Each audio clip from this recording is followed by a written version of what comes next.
Shalom. I want to talk to you today, this morning, about the first and the second resurrection. What exactly is the first and the second resurrection? Now, while I was in the Christian church, I never heard mention of a first and a second resurrection. And I was in the Christian church for many years. I was a preacher and in the Christian church. My father was chairman of the deacon board in the Christian church. I have brothers that are still preachers in the Christian church. But in all my years in the Christian church, I never heard any mention of the first and the second resurrection. In some Christian churches, there's this rapture doctrine, which, by the way, is false, but we're not here to discuss that this morning. But no mention of the first and the second resurrection. I submit to you that it's primarily because of a lack of understanding and a misunderstanding with respect to what the scriptures are saying and who the scriptures are addressed to. If you miss this very important foundation with respect to who the scriptures are addressing and who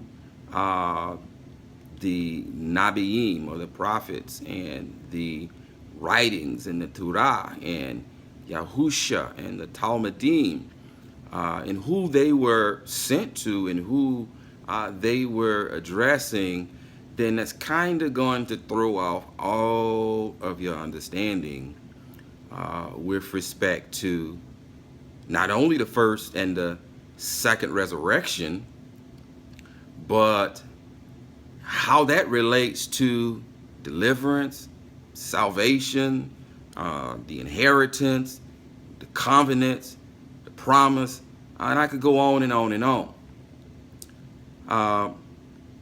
But I primarily want to speak with you this morning, or speak to you this morning, about the first and the second resurrection. Exactly what is it? What is it?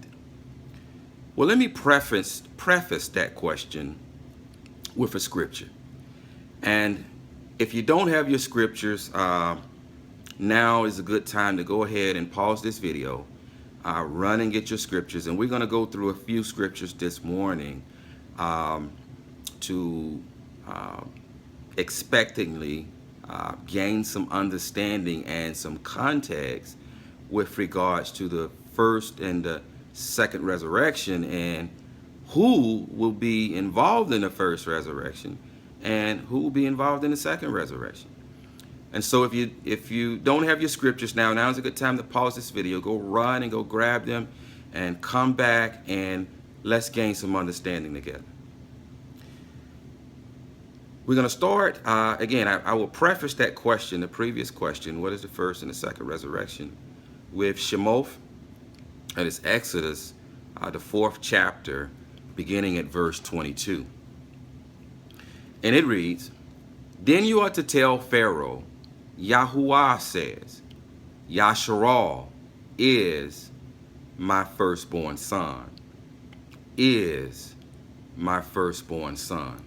Now I want you to bookmark that. That's very important. That's a very important truth here. This is a very important clue. This is a very important key to understanding the first and the second resurrection. So I want you to bookmark that Yahuwah says that Yasharal is his firstborn son.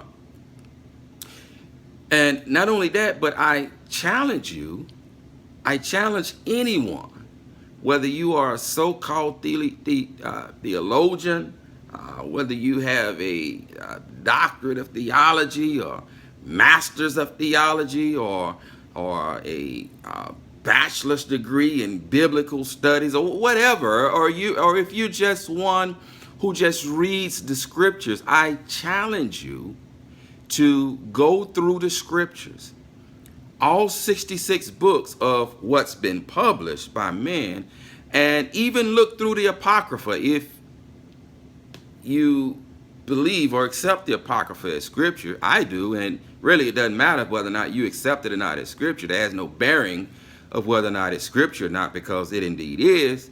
But read through, and I challenge you to find any other instance where Yahuwah has identified any other people as his firstborn son. As his firstborn son. So I want you to bookmark that. That's very important. Bookmark it in the back of your mind that Yahuwah in Shemoth, the 4th chapter, the 22nd verse, has identified Yasharal as his firstborn son. Next, we'll read Shemoth. That's Exodus, the 13th chapter. We'll read verse 1 and 2. And then we'll skip down to verse 11, and we'll read through verse 16. And it reads, Then Yahuwah spoke to Musha, saying, Set apart to me every firstborn, the first offspring of every womb, among the sons of Yasharal, both of man and beast. It belongs to me. It belongs to me. Now, I don't have time to address what he means here by the beast belonging to him. That's another teaching. But I want you to understand and focus on the fact that here again, he has said to Musha, he's given instructions to Musha to set apart to him every firstborn. Now, we've already concluded that Yasharal is his firstborn son. So he's given instructions here to Musha to set apart to him every firstborn, the first offspring of every womb among the sons of Yasharal, both of man and beast. He has said that it belongs to him. Verse 11. Now when Yahuwah brings you to the land of the Canaanite, as he swore to you and to your fathers, and gives it to you, you shall devote to Yahuwah the first offspring of every womb, and the first offspring of every beast that you own. The males belong to Yahuwah. But every first offspring of a donkey you shall redeem with a lamb. But if you do not redeem it, then you shall break its neck. And every firstborn of man among your sons you shall redeem. Bookmark that as well. And every firstborn among your sons you shall redeem. And it shall be when your son asks you in the time to come, saying, What is this? Then you shall say to him, With a powerful hand Yahuwah brought us out of Mitzrayim, from the house of slavery. It came about when Pharaoh was stubborn about letting us go, that Yahuwah killed every firstborn in the land of Mitzrayim, both the firstborn of man and the firstborn of beast. Therefore, I offer to Yahuwah the males, the first offspring of every womb.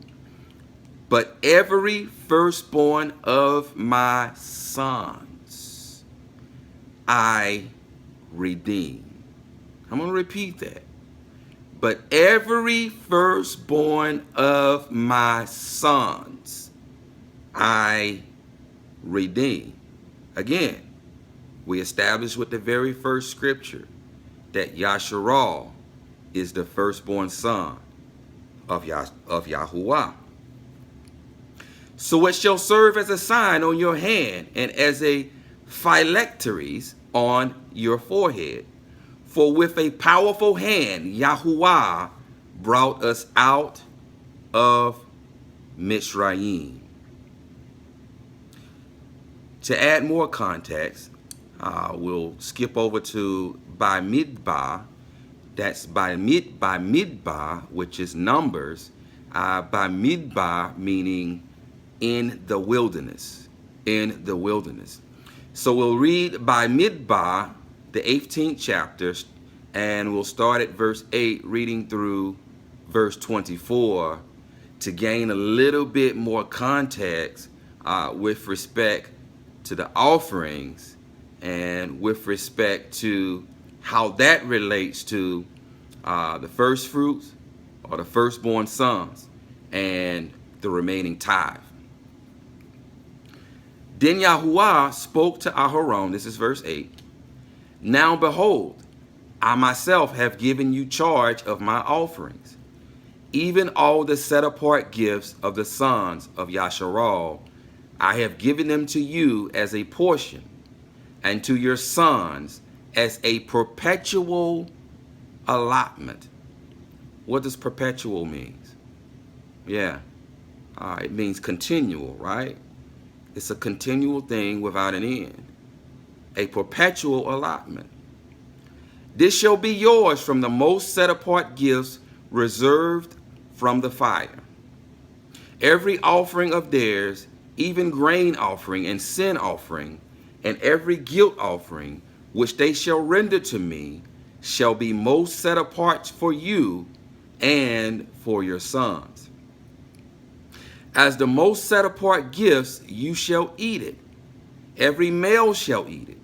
It shall be set apart to you. This also is yours.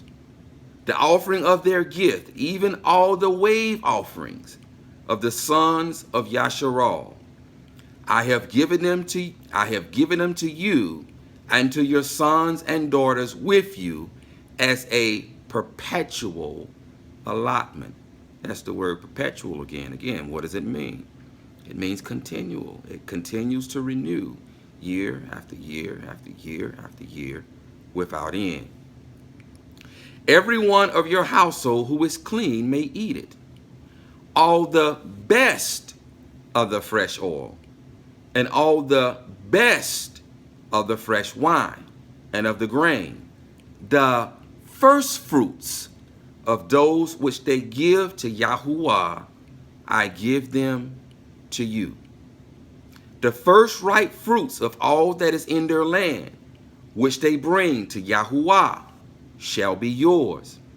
Every one of your household who is clean may eat it.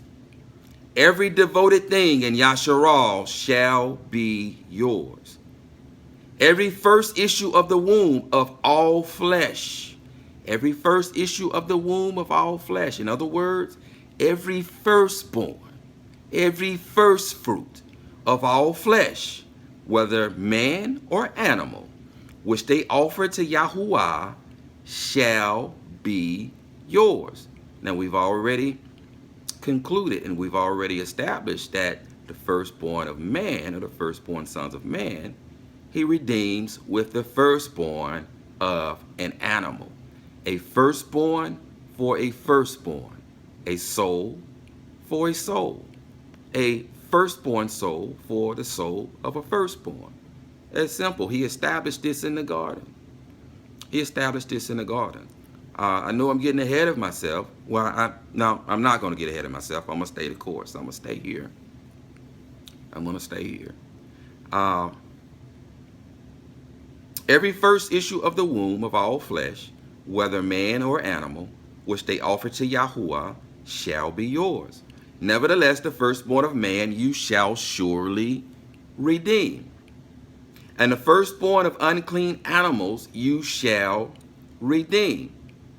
As to their redemption price, from a month, let's go back to the firstborn of unclean animals. He don't want them. You redeem them. I don't want you to offer them, because nothing unclean can be offered to me. It must be clean. It must be unblemished. It must be pure in order for you to offer it for me, because something pure has to suffer for you, for your crookedness, for your wickedness, for your uncleanness, for your menstrual cycle, for your leprosy. Something clean has to suffer for you. I won't accept something unclean because you unclean. How are you going to offer me something unclean when you're unclean? I need something clean to take your place to die so that I don't consume, so that you are not consumed. Nevertheless, he makes a distinction here about the clean and the unclean. He don't want the unclean animals. So if he don't want if he not even he wants the unclean animals as an acceptable offering, what are you doing eating them? Nevertheless, this teaching is not about this. It's not about the unclean animals. Nevertheless, where was I at?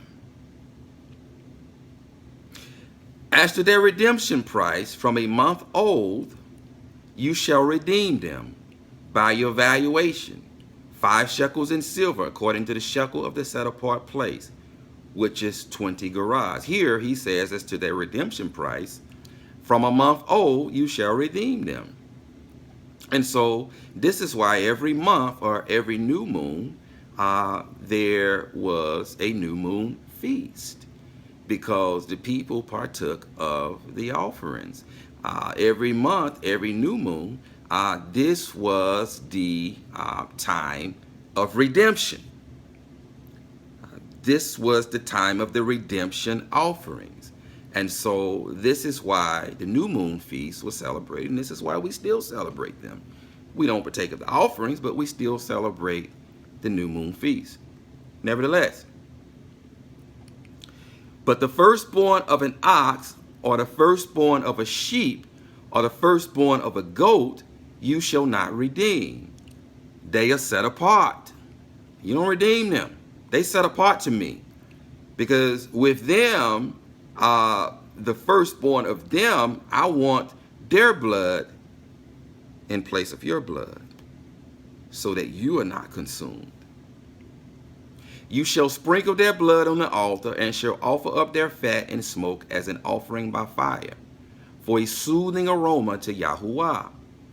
Their meat shall be yours. It shall be yours like the breast of a wave offering, and like the right thigh.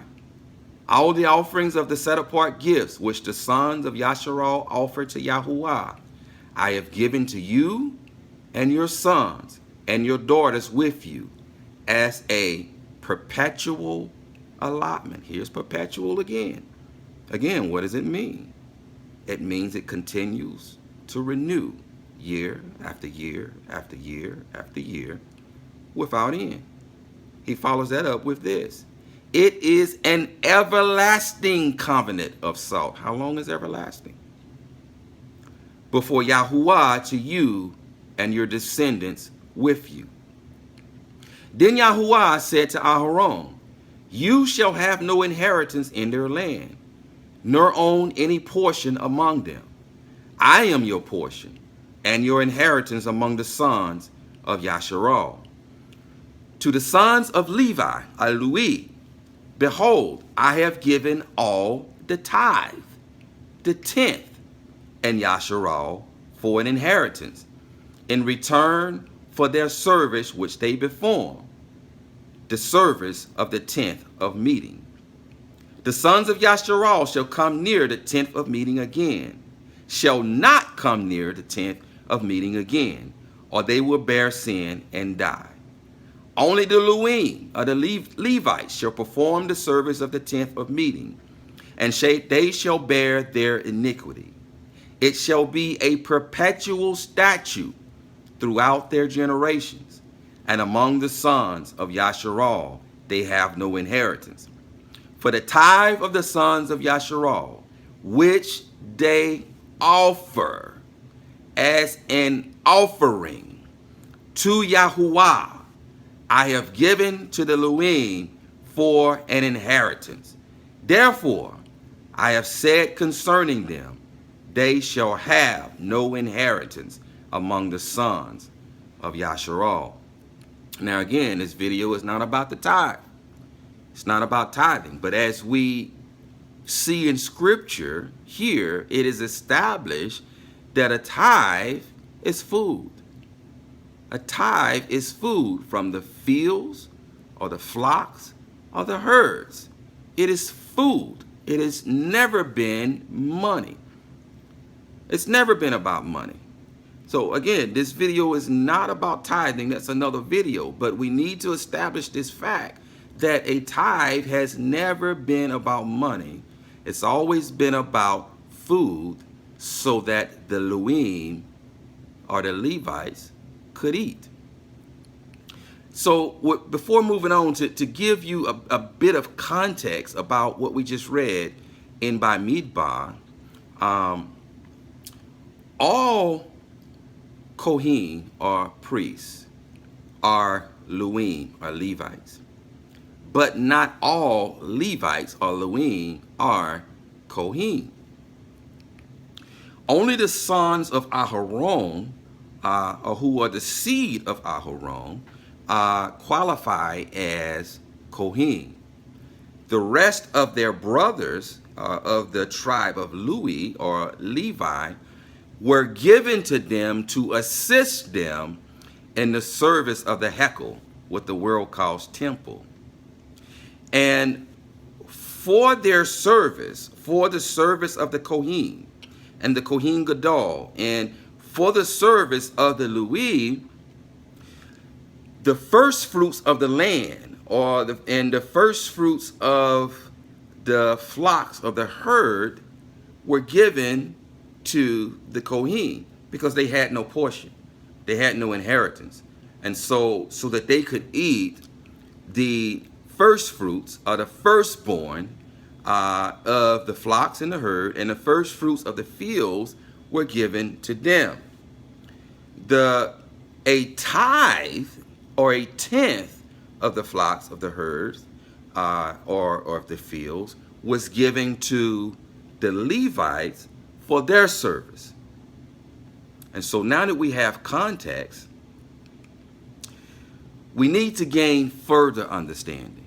We need to gain further context of what it is that Yahuwah is trying to tell us, and the fact in establishing the example of the Levim Kihunah, or the Levite priesthood, and by establishing the precept or the example of the Levites or the Levim, and by establishing the precept or the example, or the truth rather, that Yasharal is in fact his firstborn son. With that, we must understand that there are 4 levels of spiritual interpretation. There are 4 levels of spiritual interpretation. Excuse me. There are 4 levels of scriptural interpretation. There are 4 levels of scriptural interpretation. The first level is what's called the Peshat. The Peshat. Now, the Peshat, it means the surface or direct meaning. The who, the what, the when, the how, and the where. It's just the surface meaning. Now, the Peshat of this is clear that Yasharal is the firstborn son of Yahuwah. And because Yahuwah destroyed the firstborn of Mitzrayim and spared his firstborn, that precept or that example was established as a perpetual statute. And so even after being delivered from bondage, that continued. And so that Yahuwah would not consume his firstborn son, Yasharal, because my ancestors were not clean, neither am I clean. But they were not clean. And so that he would not consume them, he gave the firstborn that split the womb of clean animals to be offered in their place. And this was established as a perpetual allotment. We also understand by the Peshat meaning of this scripture that because the Levites and the Levim and the Kohen and the Kohen Gadol did not have a portion amongst Yasharal, that Yahuwah was their portion, that they needed support. That they needed support. They didn't farm the land. They didn't raise flocks and herds. And so they needed support. And so as a support mechanism for them, the firstborn that split the womb that were given to Yahuwah in place of the firstborn of Yasharal, that meat, those offerings, were given to the Kohen Gadol in their families. And the 10th of the offerings of the offering that Yasharal brought to Yahuwah, a 10th or a tithe of those offerings, or excuse me, a 10th of the produce of the land, and a 10th of the produce of the flocks of the herd were given to the Levites for their service in the tent. And so this is the Passat meaning of this scripture. The second level of scripture interpretation is the remez. The remez. The remez means that, okay, this scripture is hinting towards something. What is it hinting towards? And we'll get to that. We're not going to get ahead. But the remez is that it's hinting towards something. What is it hinting towards? The third level of scriptural interpretation is called the derash. The derash. And it means to inquire or to seek. Okay, what is this text asking of me? What is this text asking of me? Obviously, I don't have herds or flocks, and there's no longer a Luim Kihuna. So even if I were producing flocks and herds, there is no Luim Kihuna for me to bring the first fruits or the firstborn to, and for me to bring a 10th of the land or a 10th of the flocks or herds too.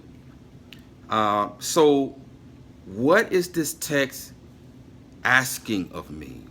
It's not asking that, but what is it asking of me right now in the present?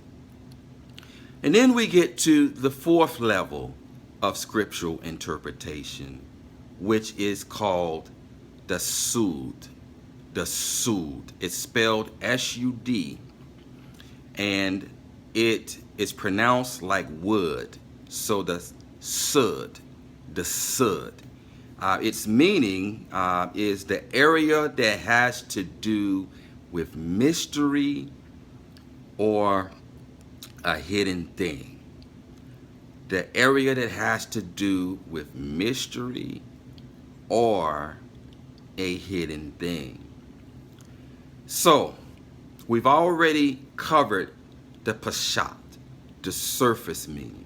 So what is the remez, the R-E-M-E-Z? What is this scripture hinting towards? And what is the derash, the D-E-R-A-S-H? What is it asking me to inquire or seek about? What is this text asking of me? And what is the Sud, pronounced like wood, spelled S-U-D, meaning the area that has to do with the mystery or the hidden thing. The hidden thing. To begin to answer that question, let's turn to Luke, the 10th chapter. We'll read verses 1 and verse 2. That's Luke, the 10th chapter, verses 1 and 2. And it reads, "And after this, the master appointed 70 others, and sent them 2 by 2 ahead of him into every city, and place where he himself was about to go. Then he said to them, the harvest indeed is great, but the workers are few. Therefore pray the master of the harvest to send out workers into the harvest. YAHUAH'S, or John, the 4th chapter, verse 35 through 38. Do you not say there are still 4 months and the harvest comes? See, I say to you, lift up your eyes and see the fields, for they are white for harvest already.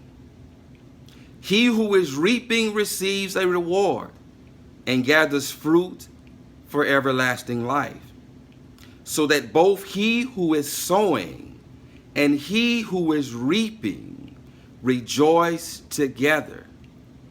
For in this the word is true. One sows and another reaps. I sent you to reap that for which you have not labored. Others have labored, and you have entered into their labors.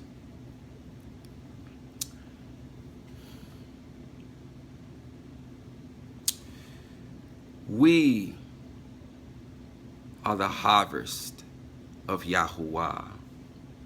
The eretz is his field. The eretz is his field. Of the harvest of the eretz, he is going to take the first fruit of that harvest, the first fruits, for himself. Why? Because he is now Kohen Gadol in the order of Melchizedek, and the first fruit of that offering, of the offering of the eretz, the first fruit of the fields, the firstborn sons of the animals, or the firstborn that splits the womb, that he redeems, belongs to him as the Kohen Gadol. Now, we've previously established that Yasharal is his firstborn son. Yasharal is his firstborn son. And when he returns in the first resurrection, he's not coming for Christian. He's not coming for Muslim or Buddhist. He's not coming for an atheist. He's not coming for different denominations.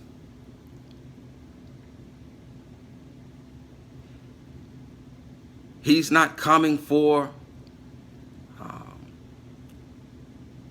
those who worship beasts or animals, or Gnostics, those who worship spiritual beings. He's not coming for agnostics who neither believe nor believe. As our Kohen Gadol, he's coming to gather his first fruit. He's coming to gather his firstborn son. He's coming to gather Yasharal. He's coming to gather that which belongs to him as Kohen Gadol. This is the first resurrection. This is the marriage of the Lamb. When our Kohen Gadol, when our high priest, when our Kohen Gadol in the order of Melchizedek comes to gather his first fruit, which belongs to himself, which the precept has been established as a perpetual allotment, as an everlasting covenant, which was established in the very beginning. He's coming to gather what belongs to him. What belongs to him? We read in Hazon, Revelation, the 19th chapter, when it talks about the marriage feast, the marriage supper of the Lamb. Let us rejoice and be glad and give the esteem to him. For the marriage of the Lamb has come, and his bride has made herself ready. It was given to her to clothe herself in fine linen, both bright and clean. For the fine linen is the righteousness of the Kodashim, the set apart ones. Set apart to him. Remember, he said to set apart to me every firstborn. Every firstborn of the womb belongs to me. Set it apart to me. It belongs to me. And he says here, for the fine linen is the Zedekah of the Kodashim, the set apart ones, the first fruit, the firstborn, Yasharal, who has been set apart to Akohin Gadol as his allotment, as a perpetual allotment, an everlasting covenant without end. Then he said to me, write, Baruch are those who are invited to the marriage supper of the Lamb. And he said to me, these are the true words of Yahuwah. Of Yahuwah. My friends, despite what you have been told, despite what you have been taught, the world is now approaching 6,000 years old. You don't have to take my word for it, but please, I admonish you, don't take the word of some Satanists who they call scientists. Research this thing for yourself. Search out this truth for yourself. Seek Yahuwah and establish the truth that the world is going on 6,000 years old. And understand that Yahuwah only works in appointed times and appointed seasons. Now, somewhere around the 6,000 year, he is coming to gather his first fruit, to gather his bride, to gather his firstborn son, Yasharal, from the four corners of the earth, to gather us into the banquet, to gather us into the wedding feast. And for 1,000 years, we will simcha, rejoice with him, and rule with him. And in that 1,000 years, the adversary will be bound and chained and thrown into a pit for 1,000 years while we simcha and rule with Yahuwah. And at the completion of time, after 7,000 years, at the 8,000th year, rather, at the 8,000th year, Shaitan will be released. But let's go back to the 7,000th year. Why is he gathering us at the 6,000th year? Because beginning on the 7,000th year, that is our Shabbat rest. That is our Shabbat rest. The shalom that we long to enter into. The rest that we long to enter into. The rest, the eternal Shabbat that he's reserved for those who love him and who are obedient to him. Don't take my word here. Let's establish some precepts. Hazon, Revelation, the 20th chapter, verse 1 through 15. Then I saw a message coming down from heaven, holding the key of the abyss and a great chain in his hand. And he laid hold of the dragon, the serpent of old, who is the devil and Shaitan, and bound him for 1,000 years. And he threw him into the abyss and shut it and sealed it over him, so that he would not deceive the nations any longer until the 1,000 years were ended. And after these things he must be released for a little while. Then I saw thrones, and they sat on them, and judgment was given to them. And I saw the souls of those who had been beheaded because of their testimony of Yahushua, and because of the word of Yahuwah. And those who had not worshipped the beast or his image, and had not received the mark on their forehead and on their hand. And they came to life and reigned with Yahushua for 1,000 years. The rest of the dead did not come to life until the 1,000 years were completed. This is the first resurrection. Baruch and set apart. Again, we have this word set apart. And we have established that the firstborn, the first fruit, he is declared in the very beginning, set apart to me, the firstborn, the first fruit of whatever splits the womb. And whatever of your fields and of your flocks, the firstborn of the first fruits belong to me. And we have established that the firstborn son is Yasharal. That has not changed. That has not changed. He says again here, Baruch and set apart is the one who has a part in the first resurrection. Over these, the second death has no power. But they will be Kohanim of Yahuwah and of Mashiach. And they will be what the world called priests. Remember, the precept has been set. But we are a chosen nation, a royal kihunah, a set-apart nation, Yahuah's special possession. And we shall be a nation of kihunah for our Mashiach, and we will reign with him for 1,000 years. It says here, when the 1,000 years are completed, Shaitan will be released from his prison and will come out to deceive the nations which are in the four corners of the earth, Gog and Magog, to give them together, to gather them together for war.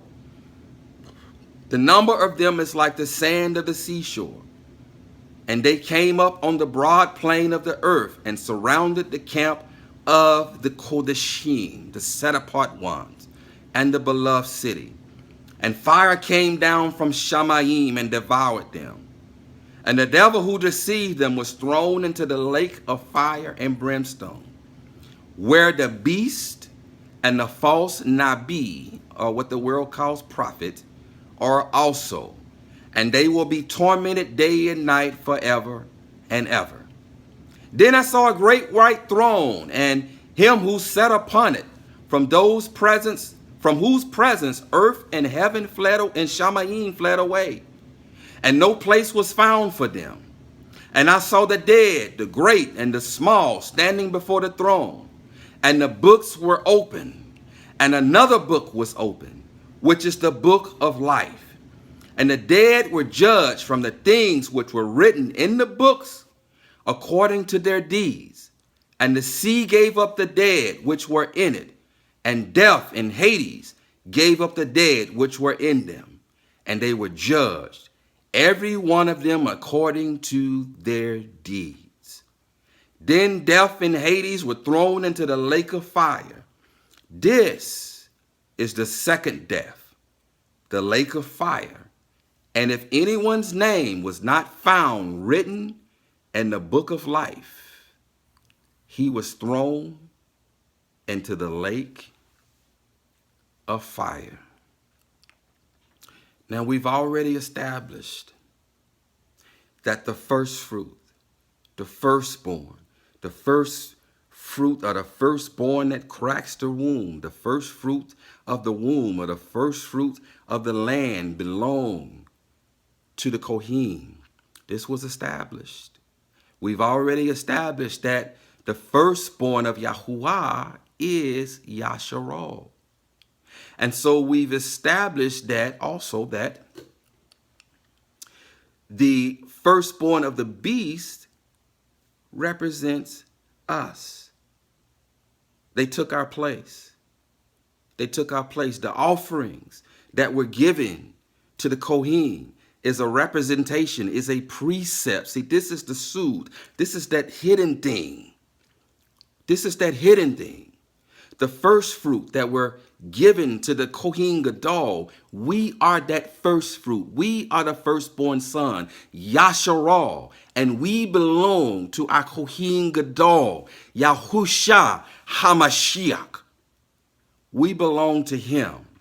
And it is this first fruit that he's coming to gather around the 6,000th year.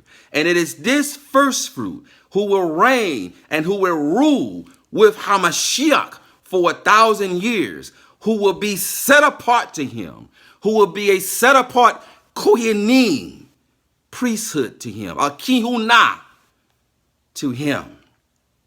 This is that hidden thing. This is that hidden thing. We've also established that the world, that the fields, the world is his field. The world is his field. And from that field, he's going to take first fruits from it. And from that field, he's going to take a tenth. He's going to take a tenth. Remember, we established that a tenth was given to the Levites to sustain them. A tenth was given to them of the herds and the flocks and of the field. A tithe was given to them. That was their portion. That was their portion. What's the deeper hidden meaning of that? Again, I have another scripture for you.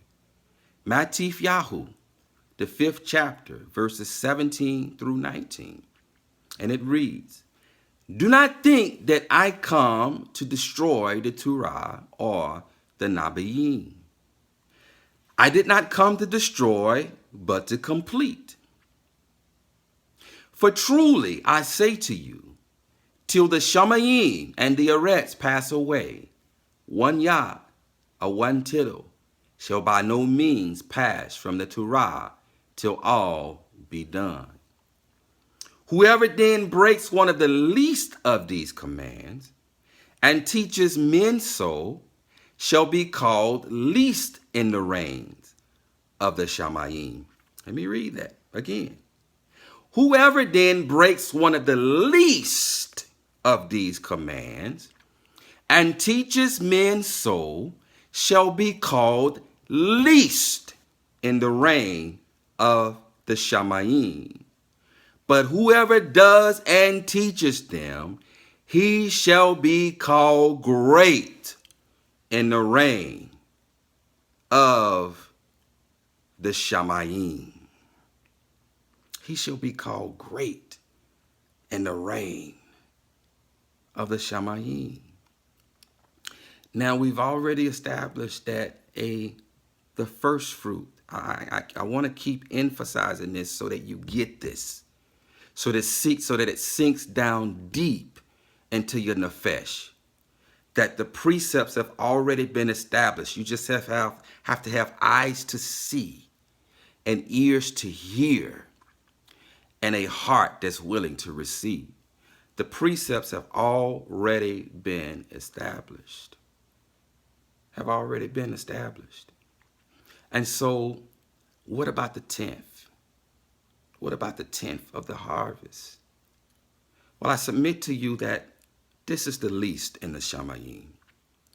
This is the second resurrection. This is the portion of the harvest that Yahuwah is going to give to his first fruits as servants, as men servants and maid servants. These are not my words. I'm going to prove it by scripture. These are not my words. The second resurrection, some are going to awake in accordance with the Nabi Daniel. Some are going to awake to everlasting life. Some are going to awake to everlasting shame and torment. And so those who awake in the second resurrection to everlasting life, they are going to be given to the children, to the Banim of Yasharal as men servants and maid servants. You don't believe me? Turn to Yashayahu, commonly called Isaiah, the 14th chapter,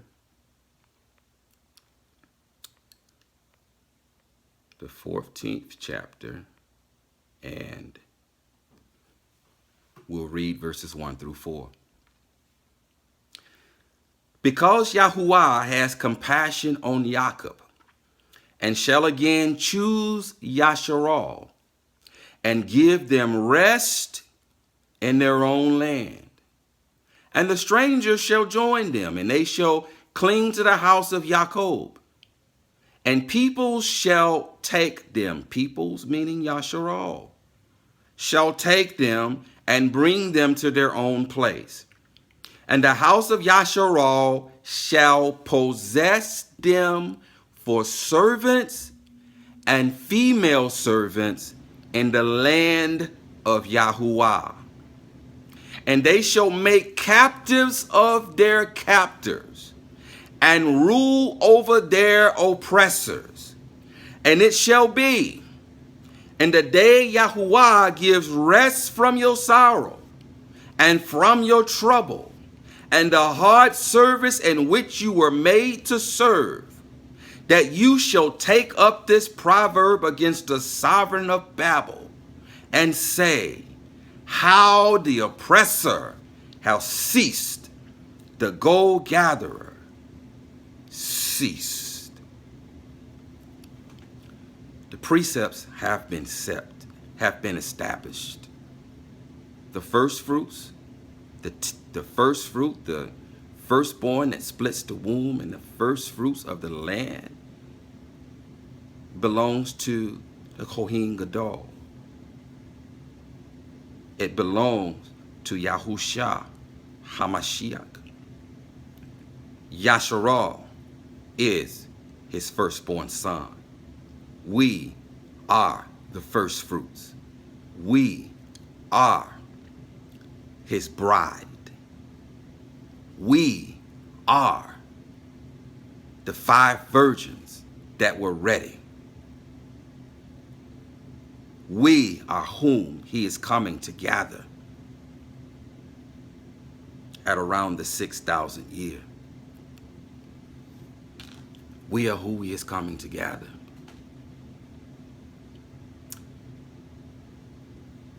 Going on 3 years ago, Yahuwah spoke to me and he said that this is a season of separation.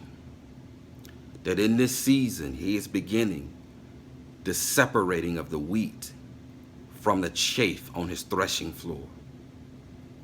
He is beginning to separate the wheat into his barn. Now I could speak about how the feast days, how they apply and how they relate to this whole thing, but that's another teaching. That's an entire different teaching. But they play a very important part in the harvest, in his first fruits, in his firstborn son, and with respect to his bride. This is a season where he is preparing the virgins. As in the parable of the 10 virgins. When he comes, there are going to be 5 prepared and 5 unprepared. In other words, there are going to be 5 that have the oil of the obedience and the light of Torah. And there are going to be 5 who do not have the oil, enough oil of obedience and enough light of the Torah. This is a season of separation. This is a season of separation. Will you be separated with the wheat, or will you be separated with the chaff? Will you be separated with the firstborn sons of Yasharal, or will you be with the chaff?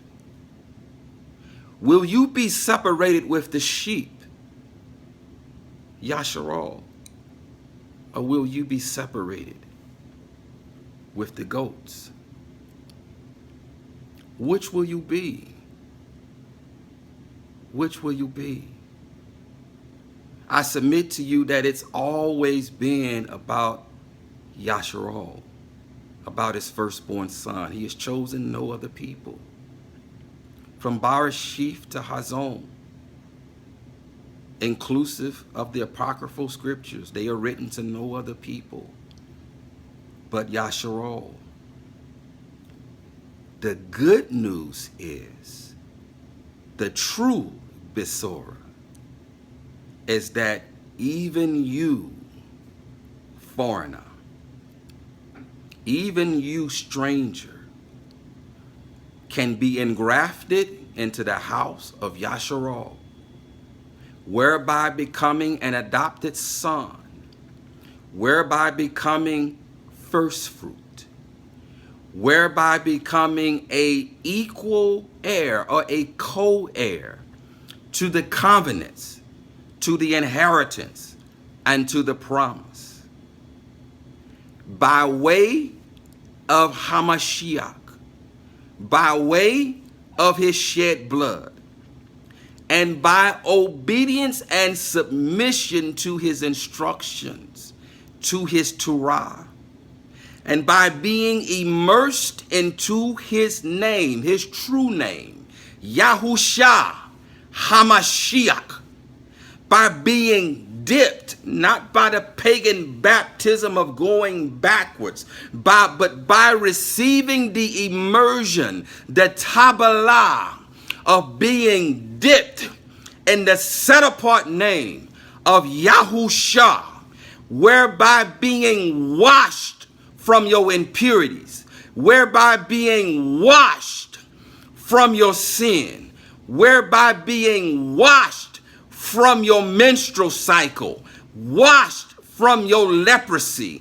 washed and cleansed from touching dead things, and whereby now being invited into the camp where you were once outside of the camp, now being invited into the camp of Yasharal, whereby being one with us, and whereby being a co-heir and a partaker of the covenants, of the inheritance, and of the promise, and whereby becoming an adopted son,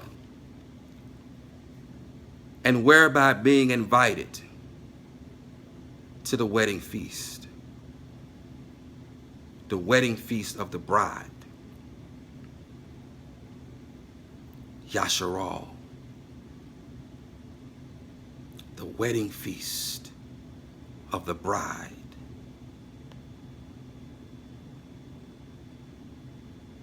Yasharal. Yasharal. This is a Moed season. This is a very, very important season. About 2 or 3 months ago,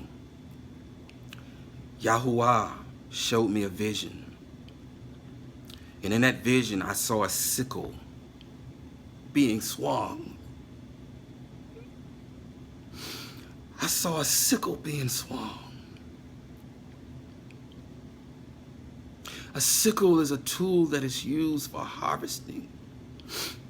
It is a tool that is used for harvesting the wheat. It is only the wheat that he would gather into his barns. It is only the wheat that is his bride. The wheat festival is representative of, the wheat harvest is representative of the festival of Shabbat, the feast of weeks, where the wheat is gathered. Shabbat is also representative of our wedding vows. On the day of Shabbat, a wedding took place at Mount Sinai, where the wedding vows were given.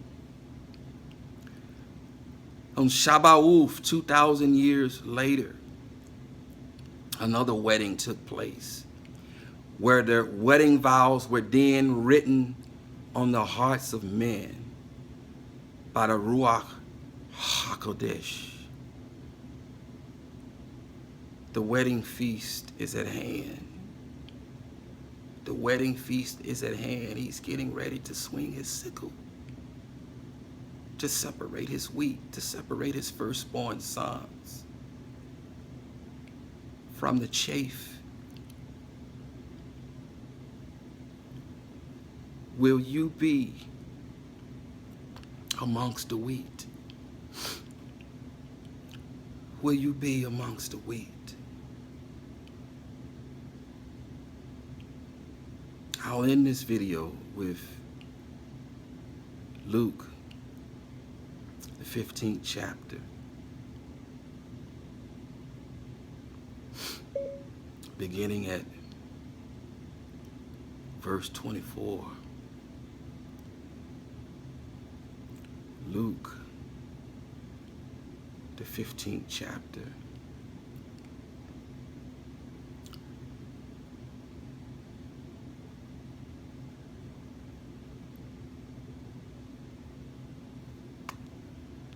excuse me, it's not Luke, the 15th chapter. It's not Luke, the 15th chapter. Stand by. Stand by. Stand by. Luke, the 14th chapter. Luke, or Lucas, the 14th chapter. And we'll begin at verse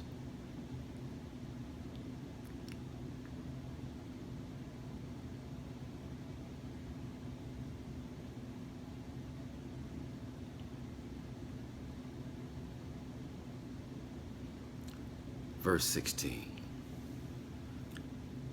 And he says, but he said to him, a certain man gave a great supper and invited many. And he sent his servant at supper time to say to those who were invited, come, for all is now ready. But one by one they all began to make excuses. The first said to him, I have bought a field, and I need to go and see it. I ask you to have me excused. And another said, I have bought 5 yoke of oxen, and I'm going to try them out. I ask you to have me excused. And another said, I have married a wife, and because of this I am unable to come. And that servant came and reported to his master. Then the master of the house, being wroth, said to his servant, hurry out into the streets and lanes of the city and bring in here the poor and crippled and lame and blind. And the servant said, Master, it is done as you commanded, and still there is room. And the master said to his servant, go out into the street corners and hedges and compel them to come in, so that my house is filled. For I say to you that none of those men who were invited shall taste my supper. And so I say to you, by the instructions of my Adonai, by the instructions of my master, I compel you to come. Come out of paganism. Come out of Babylon. Come out of those pagan churches and come back into the house of Yasharal. Be engrafted into Yasharal. Become one with us. Whereby being an adopted son, whereby being a co-heir to the covenants and the promises and the inheritance. There is no other way. The wedding feast is at hand. The wedding feast is at hand. The sickle is getting ready to be swung. Come back to Torah. Come back to his instructions. Be immersed in his true name. Receive the immersion of the Ruach HaKodesh. Walk in the true light of his Torah and have fellowship with him and have fellowship with us, with the whole Bayith of Yasharal. Come in. Come in. You are welcome. Shalom.